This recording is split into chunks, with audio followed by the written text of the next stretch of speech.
Hello friends, क्या आपने कभी सोचा है कि हमारे टीथ इतने इम्पोर्टेंट क्यों हैं? टीथ सिर्फ हमारी स्माइल को ही सुंदर नहीं बनाते, बल्कि खाना चबाने में और हमें क्लियर बोलने में भी हेल्प करते हैं। So today we will explore the amazing world of teeth. So what are teeth? तो टीथ जो है वो हार्डेस्ट स्ट्रक्चर है जो कि हमारे माउथ में प्रेजेंट रहता है। अभी टीथ किस लिए यूज होते हैं? खाने को चबाने में, क्लियरली बोलने में, और हमारे फेस को एक शेप देने में, और हमारा अपीयरेंस और स्माइल को इम्प्रूव करने में। अभी टीथ कितने टाइप के होते हैं? तो टीथ जो है वो दो टाइप के होते हैं, तो बेबी टीथ और दूसरे परमानेंट टीथ। बेबी टीथ जो होते हैं वो छोटे बच्चों को आते हैं, उसे मिल्क टीथ भी कहा जाता है। तो परमानेंट टीथ जो है वो एडल्ट को आते हैं और वो टोटल 32 होते हैं। उसमें विजडम टीथ भी इंक्लूड होता है, मतलब जब हम टीनेज के हो जाते हैं तब विजडम टीथ आता है। तो ये जो 32 टीथ है वो कंप्लीट होते हैं हमारे late teenage year. Types of teeth और उनके फंक्शंस के बारे में जान लेंगे। तो कितने टाइप के टीथ होते हैं? तो पहला टाइप है इंसीसर। इंसीसर जो है वो क्या करता है? कटिंग, उसको कटिंग टीथ कहा जाता है। वो हमारे खाने को कट करने के लिए यूज़ होता है। ये टोटल 8 होते हैं, ऊपर के 4 और नीचे 4।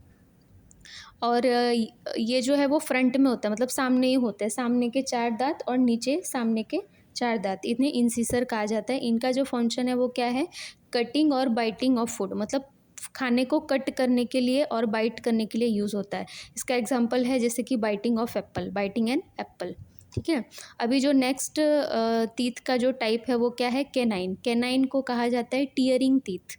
टीयर मतलब वो खाने को टीयर करने में यूज़ होता है, फाड़ने में यूज़ होता है।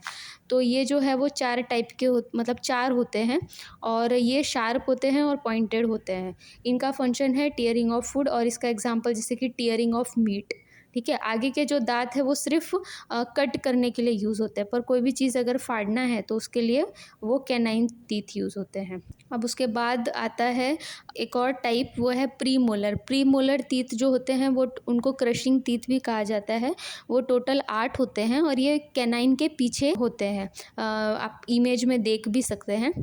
और इसका जो फंक्शन है वो क्या है? क्रशिंग और ग्राइंडिंग ऑफ फूड, मतलब जो खाना है उसको क्रश करने में और ग्राइंड करने में यूज़ होता है।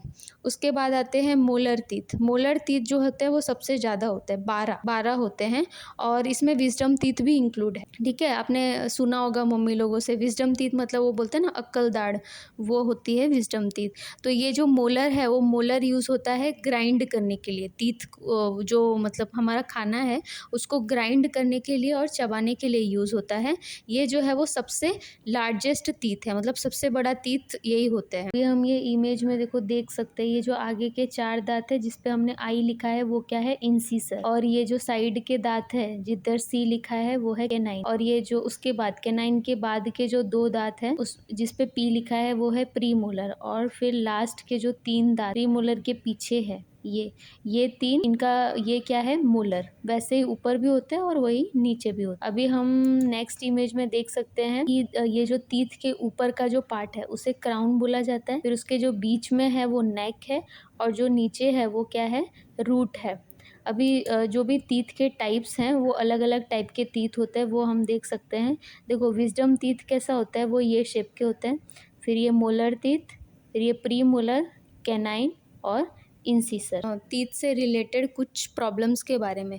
ठीक है। तो पहला प्रॉब्लम है वो क्या है? टूथ डिके और कैविटी। ठीक है। आपने छोटे बच्चों को देखा होगा, या बहुत सारे बड़े लोगों को भी हो जाता है, पर ज़्यादा कॉमन ये छोटे बच्चों में ही है। कैविटी वो किससे होता है? बैक्टीरिया से और शुगर से। अगर आप बहुत ज़्यादा चॉकलेट्स और शुगर ऐसे सब खाते हैं तो उससे क्या हो जाता है कि कैविटी हो जाती है। इससे दांतों में है ना होल हो जाता है और ब्लैक ब्लैक से हो जाता है। आपने बहुत सारे बच्चों को देखा ही होगा वैसे, और वो इमेज में भी मैंने शो कर रखा है। दूसरा क्या है? गम डिसीज़। ये बहुत सारे लोगों को होता है कि आपके जो गम्स में ब्रश करते टाइम या ऐसे भी नॉर्मली भी खून आता रहता है, ब्लड आता रहता है, और कभी कभी आपके जो गम्स हैं वो स्वेलिंग हो जाते हैं। तो वो भी एक डेंटल प्रॉब्लम है, वो एक डिजीज़ है। उसके बाद आता है टूथ सेंसिटिविटी। तो टूथ सेंसिटिविटी जैसे कुछ भी हम गर्म खाते हैं या कुछ भी हम ठंडा खाते हैं तो हमारे दांतों में एक झंझनाहट टाइप होती है, तो वो है टूथ सेंसिटिविटी। ठीक है। उसके लिए आपने सुना, कितने बार टीवी एडवर्टाइज भी देखा होगा कि सेंसोडाइन यूज़ करिए। तो ये जो है वो सेंसिटिविटी होती है। दूसरे प्रॉब्लम के बारे में डिस्कस करेंगे तो वो है बैड ब्रीथ। तो आप के जो ओरल हाइजीन है उसके वजह से ये प्रॉब्लम होती है। तो इससे क्या होता है कि आपके मुंह में से स्मेल आती है, ठीक है। तो उसके लिए हमें कुछ टिप्स जान लेते हैं कि अपने दांतों को कैसे हेल्दी रखना है। तो क्या करना है कि आपको ब्रश करना है 2 बार दिन में, और आपको फ्लोराइड वाला टूथपेस्ट यूज़ करना है। बहुत ज़्यादा शुगर नहीं खानी है, और कैल्शियम रिच फूड खाना है, जैसे कि दूध, ऐसे चीज़ें खानी है जिससे कि आपके दांत जो है वो मजबूत हो। और क्या करना है कि डेंटिस्ट के पास रेगुलरली विजिट करना है। तो अगर आपको मेरी वीडियो इन्फॉर्मेटिव लगी हो या अच्छी लगी हो तो मेरे चैनल को लाइक करना और सब्सक्राइब करना। Thank you.